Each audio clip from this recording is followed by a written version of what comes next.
క్రీస్తునందు ప్రియ సోదరీ సోదరులారా, బావున్నారా? మన ప్రభు అయిన యేసుక్రీస్తు తిరిగి రానై ఉన్నాడని మనకు బాగా తెలుసు. ప్రభువు తిరిగి రెండోసారి వచ్చినప్పుడు సృష్టిలో, ప్రకృతిలో పెద్ద మార్పులొస్తాయి. రోమాపత్రిక 8వ అధ్యాయం 19 నుండి 23వ వచనం వరకు, ప్రకటన గ్రంథం 21వ అధ్యాయం 1వ వచనం, కొన్ని ప్రకృతి శక్తులలో మార్పులు పేర్కొనబడ్డాయి. దేవుని కుమారుల ప్రత్యక్షత కొరకు సృష్టి మిగుల ఆశతో తేరి చూస్తూ కనిపెడుతున్నది. ఏలయనగా సృష్టి నాశనమునకు లోనైన దాస్యములో నుండి విడిపించబడి దేవుని పిల్లలు పొందబోయే మహిమగల స్వాతంత్ర్యము పొందుతాను అనే నిరీక్షణ గలదై స్వేచ్ఛగా కాక దానిని లోబరచిన వాని మూలముగా వ్యర్థపరచబడింది. సృష్టి యావత్తు ఇదివరకు ఏకగ్రీవముగా మూలుగుతూ ప్రసవ వేదన పడుతున్నదని ఎరుగుదుము. అంతేకాదు, ఆత్మ యొక్క ప్రథమ ఫలముల నొందిన మనము కూడా దత్తపుత్రత్వము కొరకు, అనగా మన దేహము యొక్క విమోచన కొరకు కనిపెడుతూ మనలో మనము మూలుగుతున్నాము. కొత్త ఆకాశము, కొత్త భూమి వస్తాయి. మొదటి ఆకాశము, మొదటి భూమి గతించిపోతాయి. సరే, రండి ప్రార్థన చేసుకుందాం. పరిశుద్ధుడవైన మా పరమ తండ్రి, నీకు మా స్తుతులు, స్తోత్రములు, కృతజ్ఞతలు. మా శ్రోతలను, వారి కుటుంబాలను దీవించండి. వారి సాక్ష్యమును బలపరచండి. మా దేశ సంఘాలను, సంఘ సభ్యులను, సంఘ పరిచర్యను ఆశీర్వదించండి, విస్తృతపరచండి. ప్రభు, మా దేశమును, దేశ ప్రజలను, ప్రభుత్వమును దీవించండి. అధికారులను, నాయకులను ఆశీర్వదించండి. ప్రభు, నేడు వాక్య అధ్యయనమందు మమ్మను దీవించి మాకు నూతన అనుభవములు అనుగ్రహించుమని, సైతానీయ అంధకార శక్తులను లయపరచుమని యేసుక్రీస్తు వారి దివ్యనామమున ప్రార్థిస్తున్నాము తండ్రి. ఆమేన్.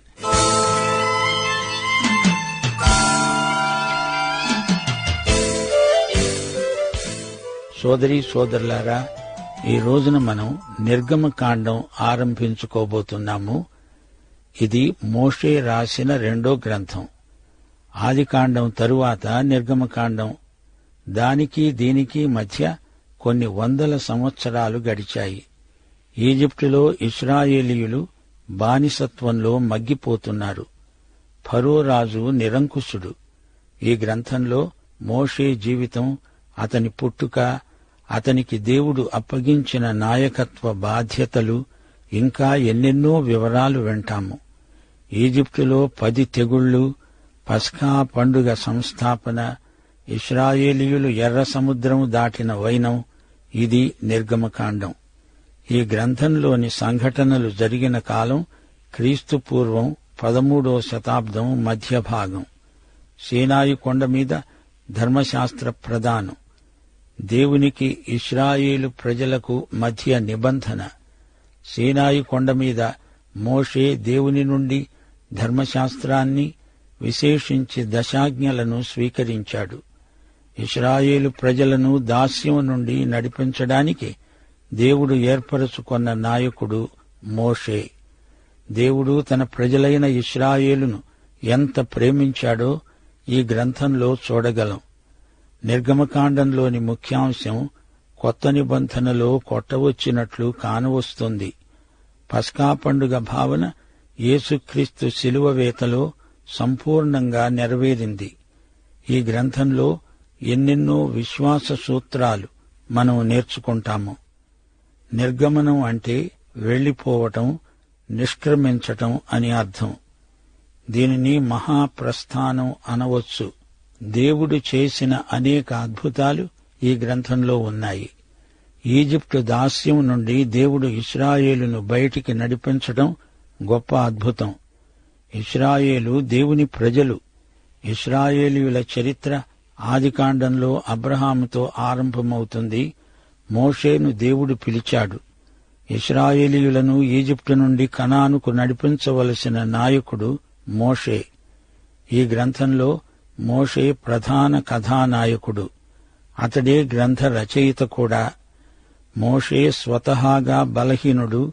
అయితే దేవుడు అతణ్ణి బలపరిచి ప్రోత్సహించి శక్తి ప్రసాదించాడు. మానవాతీతమైన శక్తిని, జ్ఞానమును దేవుడు మోషేకు అనుగ్రహించాడు. ఈజిప్టులో 10 తెగుళ్లు వచ్చినప్పుడు దేవుని శక్తి ఎంత అమోఘమైనదో మోషే ద్వారా ప్రదర్శితమైంది. చిట్టచివరి తెగులు ఫలితంగా ఇశ్రాయేలీయులు ఈజిప్టును విడిచి వెళ్లడానికి వీలు కలిగింది. ఈజిప్టును వదిలి వెళ్లే సందర్భంలో మొట్టమొదటి పస్కా పండుగ ఆచరించబడింది. ఇశ్రాయేలీయులు దేవుని నాయకత్వంలో మోషే నడిపిస్తూ ఉండగా పగలు మేఘస్తంభం, రాత్రి అగ్నిస్తంభం వారి ముందు నడిచాయి. ప్రజలు ఎర్ర సముద్రము దాటారు. 1 సంవత్సరం పాటు సీనాయి కొండసీమలో, అరణ్యంలో ఇశ్రాయేలీయులు విడిది చేశారు. దేవుడు ఇశ్రాయేలీయులతో నిబంధన చేసుకున్నాడు. తన ప్రజలకు ఒక ప్రత్యేకమైన జీవన విధానాన్ని ఉపదేశించాడు. ఆరాధన క్రమం నేర్పాడు. మా శ్రోతలకు ముఖ్య గమనిక, దేవునికి ఇశ్రాయేలు ప్రజలకు మధ్య జరిగిన నిబంధన వారి పరస్పర సంబంధాన్ని వ్యక్తీకరిస్తుంది. ఆరాధన క్రమాన్ని ఉపదేశిస్తుంది. ఈ నిబంధన ప్రకారం ఇశ్రాయేలు దేవునికి చెందిన పవిత్ర జనాంగం.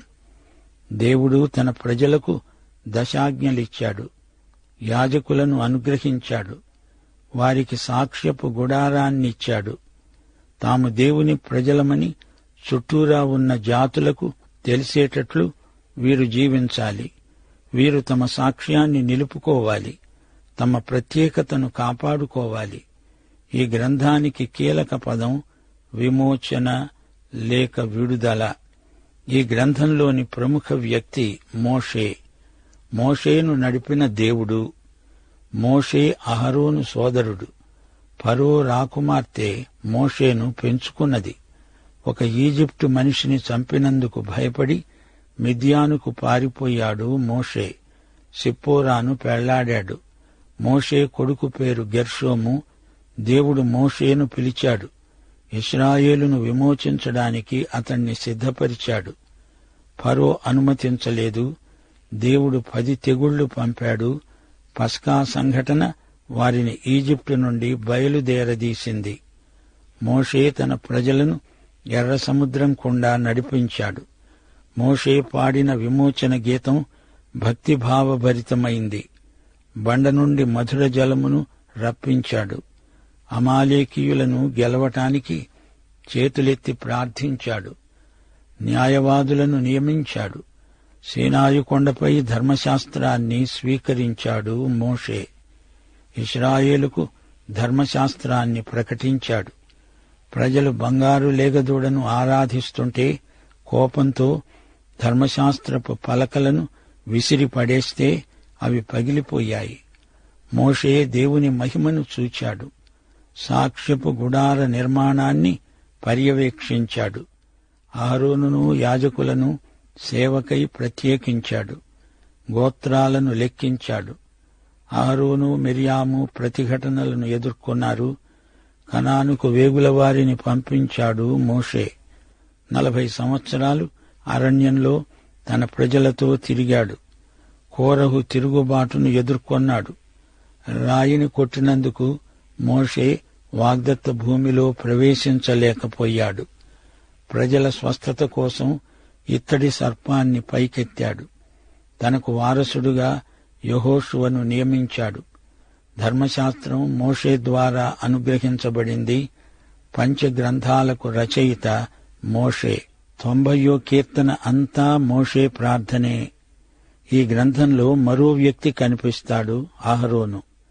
ఇతడు మొట్టమొదటి ప్రధాన యాజకుడు. ఇతడు మోషేతో కలిసి సేవ చేశాడు. మోషేకు ఇతడు నోరు లాంటివాడు. యుద్ధ సమయంలో హూరుతో కలిసి మోషే ప్రార్థన హస్తాలను పైకి ఎత్తిపట్టుకున్నాడు. బంగారు లేగదూడ విషయంలో దేవుని ఆజ్ఞను మీరాడు. హోరు కొండ మీద చనిపోయాడు. ఇతడు కూడా వాగ్దత్త భూమిలో ప్రవేశించలేకపోయాడు. మోషే అనే పేరు ఈజిప్టు భాషాపదం. ఈ మాటకు అర్థం కుమారుడు. ఇశ్రాయేలీయులు పరాయి దేశంలో బానిసలై ఉండగా తన ప్రజలను గురించిన భారంతో జీవించాడు.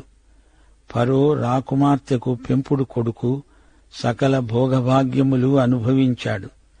మోషే పేరు హెబ్రీ పత్రిక 11వ అధ్యాయంలో విశ్వాస వీరుల జాబితాలో చేర్చబడింది. మోషే పుట్టినప్పుడు అతని తల్లిదండ్రులు ఆ శిశువు సుందరుడై ఉండడం చూచి విశ్వాసమును బట్టి రాజాజ్ఞకు భయపడక 3 మాసాలు దాచారు.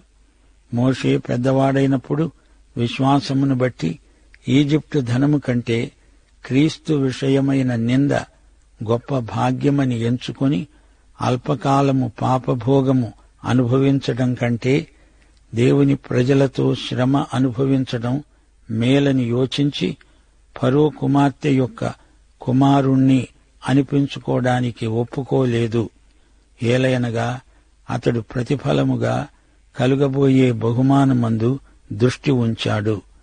విశ్వాసమును బట్టి అతడు అదృశ్యుడైన వానిని చూస్తున్నట్లు స్థిరబుద్ధి గలవాడై రాజాగ్రహమునకు భయపడక ఈజిప్టును విడిచిపోయాడు. తొలిచూలు పిల్లలను నాశనము చేసేవాడు ఇశ్రాయేలీయులను ముట్టకుండా అతడు విశ్వాసమును బట్టి పస్కాను, రక్తప్రోక్షణ ఆచారమును జరిగించాడు. విశ్వాసమును బట్టి వారు పొడినేల మీద నడిచినట్లు ఎర్ర సముద్రములో బడి నడిచిపోయారు. ఈజిప్టు వారు తాము అలాగే చెయ్యాలని చూచి మునిగిపోయారు.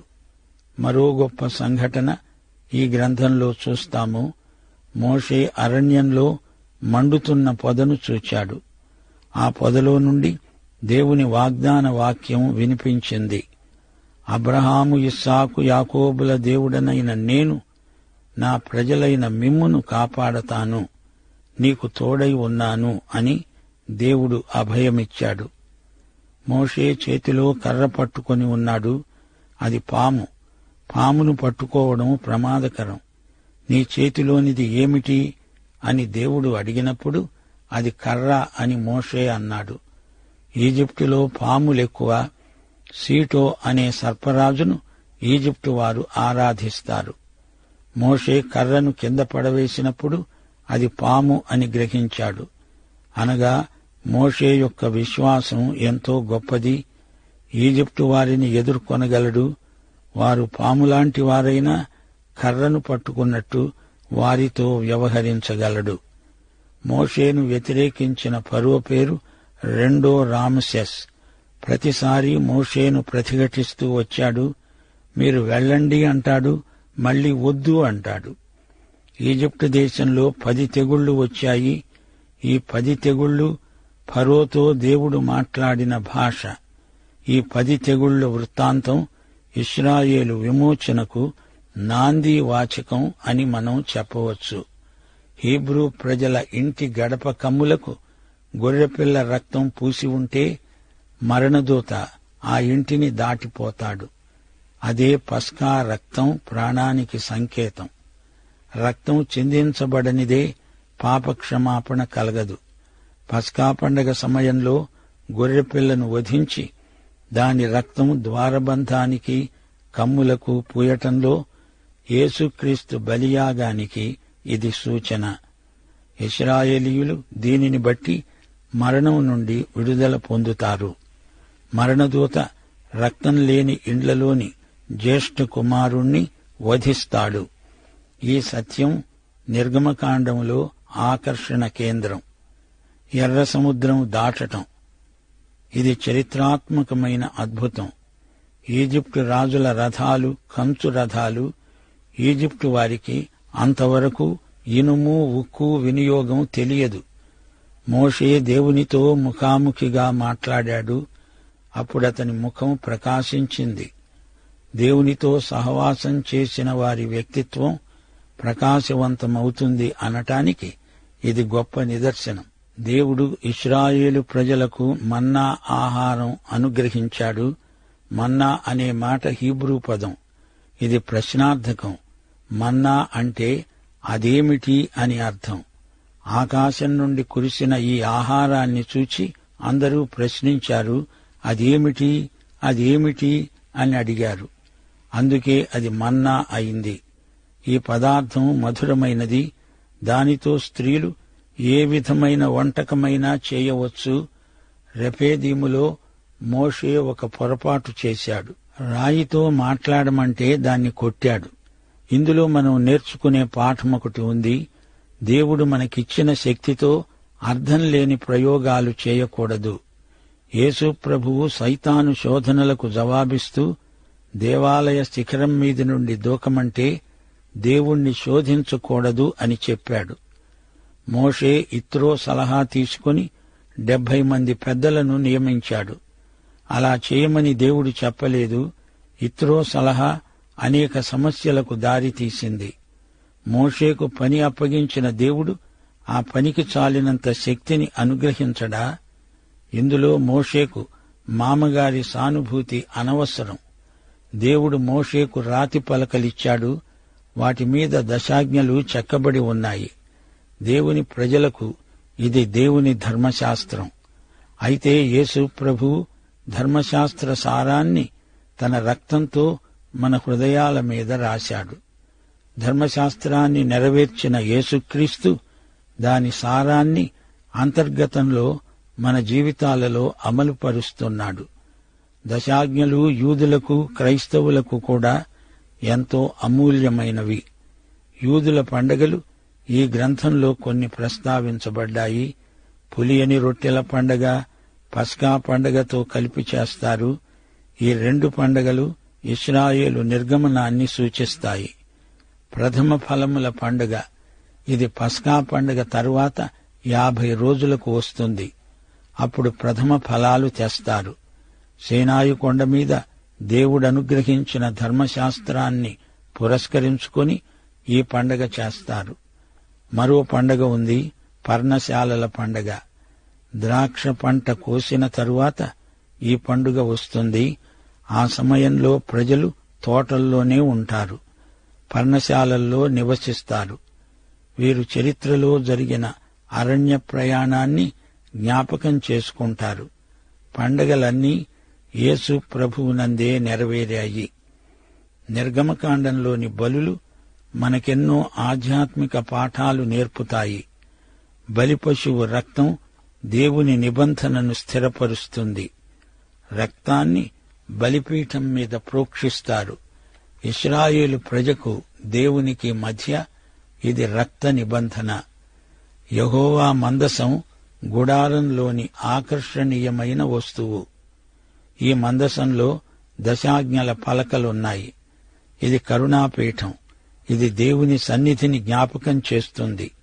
ఇశ్రాయేలు ప్రజలు ఎక్కడికి వెళ్లినా దేవుని సన్నిధి వారితో ఉన్నది అనటానికి ఈ నిబంధన మందసం సంకేతం. దీపవృక్షం మరొక ఆకర్షణ. దీపవృక్షం అనడానికి హీబ్రూ భాషలో మెనోరా అంటారు. జీవవృక్షానికి ఇది వ్యక్తీకరణ. జీవమే వెలుగు. సాక్ష్యపు గుడారం దేవునికి ఆయన ప్రజలకు సంధిస్థానం. దేవుడు తన ప్రజలను కలుసుకునే స్థలం. దీనిని లేవీయులు ప్రయాణంలో మోసుకు వెళ్తారు. సాక్ష్యపు గుడారం ఇశ్రాయేలీయుల ఆరాధన జీవితానికి ప్రతీక. ఇశ్రాయేలీయులు లేగదూడను చేసుకుని దానిని పూజించారు. ఇది దేవునికి రోషం పుట్టించే పాపం. ఈ లేగదూడను చేయటంలో అహరోను పాత్ర కూడా ఎంతో ఉంది. దేవునికి ఎట్టి ప్రతిరూపము కల్పించకూడదు. ఈ సందర్భంలో మోషే వారిపై కోపగించాడు. ప్రజలు పాటించని ధర్మశాస్త్రం వల్ల ఏమి ప్రయోజనం? దేవుడు ధర్మశాస్త్రం ఇచ్చింది ఎందుకు? యేసుక్రీస్తు ధర్మశాస్త్రాన్ని కొట్టివేయలేదు, దాన్ని నెరవేర్చాడు. యేసుక్రీస్తు మన చేత ధర్మశాస్త్రాన్ని మించి చేయించగలడు. సోదరీ సోదరులారా, ఇంతవరకు మీకు నిర్గమకాండంలోని రసవత్తరమైన ఘట్టాలను రుచి చూపించాము. ఇప్పుడు నిర్గమకాండం 1వ అధ్యాయం 7 వచనాలు వినండి. ఈజిప్టులోనికి యాకోబుతో వచ్చిన ఇశ్రాయేలీయుల పేర్లు ఏవనగా రూబేను, షిమ్యోను, లేవి, యూదా, ఇశ్శాఖారు, జబూలూను, బెన్యామీను, దాను, నఫ్తాలి, గాదు, ఆషేరు. వీరిలో ప్రతివాడు తన తన కుటుంబంతో వచ్చాడు. యాకోబుకు పుట్టిన వారందరూ 70 మంది. అప్పటికి యోసేపు ఈజిప్టులోనే ఉన్నాడు. యోసేపు అతని అన్నదమ్ములందరూ, ఆ తరము వారందరూ చనిపోయారు. ఇశ్రాయేలీయులు బహుసంతానము గలవారై అభివృద్ధి పొంది విస్తరించి అత్యధికంగా ప్రబలిపోయారు. వారు ఉన్న ప్రదేశం వారితో నిండిపోయింది. సోదరీ సోదరులారా, నిర్గమకాండం ఆదికాండానికి కొనసాగింపు. ఈ 2 గ్రంథాల మధ్య 3.5 శతాబ్దాలు గడిచిపోయాయి. దేవుడు ఇశ్రాయేలు జాతిని ఆశీర్వదించాడు. వారు బహుగా వృద్ధి పొందుతారు అన్నాడు. అలాగే ఈజిప్టు దేశంలో ఇశ్రాయేలు జనాభా విస్తారంగా వృద్ధి చెందింది. అప్పుడు యోసేపును ఎరుగని కొత్త రాజు ఈజిప్టును ఏలనారంభించాడు. ఇప్పుడు సింహాసనం మీద కూర్చుని ఉన్న రాజు యోసేపును ఎరగడు. అంతవరకు హైక్సోస్ వంశీకులు అనగా కాపరుల వంశానికి చెందిన ఫరో సెమిటిక్ సాంప్రదాయానికి చెందినవాడు రాజ్యమేలాడు. కాని అతడు తన రాజ్యం కోల్పోయాడు. తిరిగి పూర్వపు ఫరోలు సింహాసనమెక్కారు. ఇప్పుడున్న రాజు యోసేపు ఎవరో ఎరుగడు. యోసేపు సంబంధికులను గురించి అతడేమీ బాధ్యత వహించడు. సోదరీ సోదరులారా, 8వ వచనంలో మనకు ఒక నిర్దిష్టమైన సందేశం ఉంది. నేటి పిల్లలు రాబోయే తరానికి నాయకులు. పిల్లలకు ఇప్పుడు మనం వాక్యం నేర్పించకపోతే రాబోయే తరం బొత్తిగా యేసు ప్రభువును గురించి మరచిపోతుంది. పిల్లలకు ఎంతో వ్యయప్రయాసల కోర్చి చదువు చెప్పిస్తాము. అంత మాత్రం శ్రద్ధ పిల్లలకు వాక్యం నేర్పటంలో చూపుతున్నామా? రాబోయే తరానికి యేసు ప్రభు ఎవరో తెలిసి ఉండాలి గనుక మనం ఈ తరంలో పిల్లలకు క్రమబద్ధంగా వాక్యం నేర్పాలి. వాక్య సత్యాలు వారి హృదయాలపై ముద్రించాలి. ఈ తరానికి బైబిలును మనం నేర్పకపోతే వచ్చే తరం మనుష్యులు బైబిల్ అంటే ఏమిటో తెలియని అజ్ఞానులవుతారు. యోసేపును ఎరగని రాజులు వచ్చారు. యోసేపును గురించి అందరూ మరిచిపోయారు. రాజులు మరిచిపోయారు, రైతులు మరిచిపోయారు. వ్యాపారస్తులు తమ వస్తువులను గురించి ఎంతగా ప్రచారం చేస్తారో మనకు తెలుసు. ఎక్కడ చూచినా వ్యాపార ప్రకటనలే. ఎడతెగక వస్తువు నాణ్యతను ప్రకటించకపోతే కొన్నాళ్లకు ఆ వస్తువు సంగతే అందరూ మరిచిపోతారు. ఆ వస్తువును ఎవరూ కొనరు.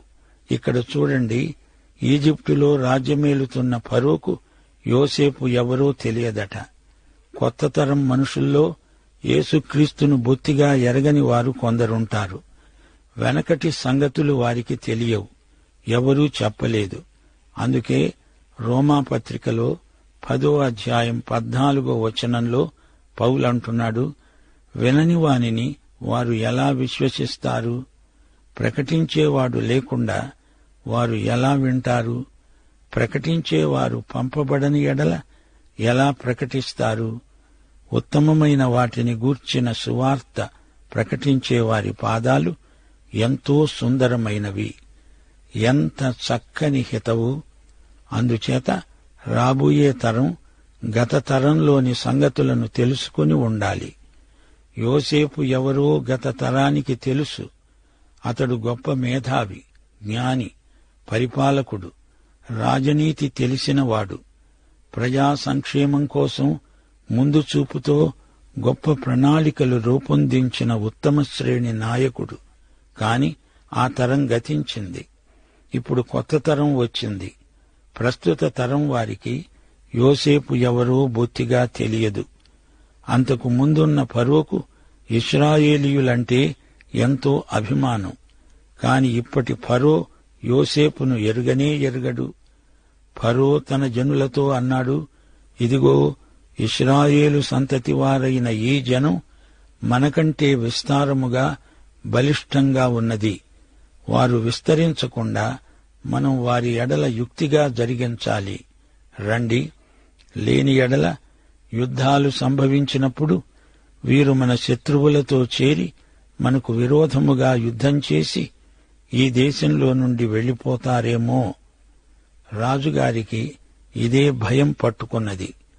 ఇశ్రాయేలు ప్రజలను వెళ్లనీయకూడదు, వీరు మంచి బానిసలు అనుకున్నాడు.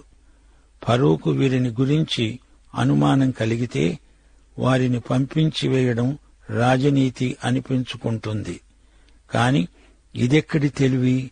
వారిని వెళ్లనివ్వకూడదు అంటున్నాడేమిటి? ఈ ఫరో రాజనీతి చతురుడు కాడు కాబట్టి వారి మీద పెట్టిన భారములలో వారిని శ్రమ పెట్టడానికి, వెట్టి పనులు చేయించడానికి వారి మీద అధికారులను నియమించాడు. పాఠం ఇంతటితో సమాప్తం. దైవాశీస్సులు. ఆమేన్.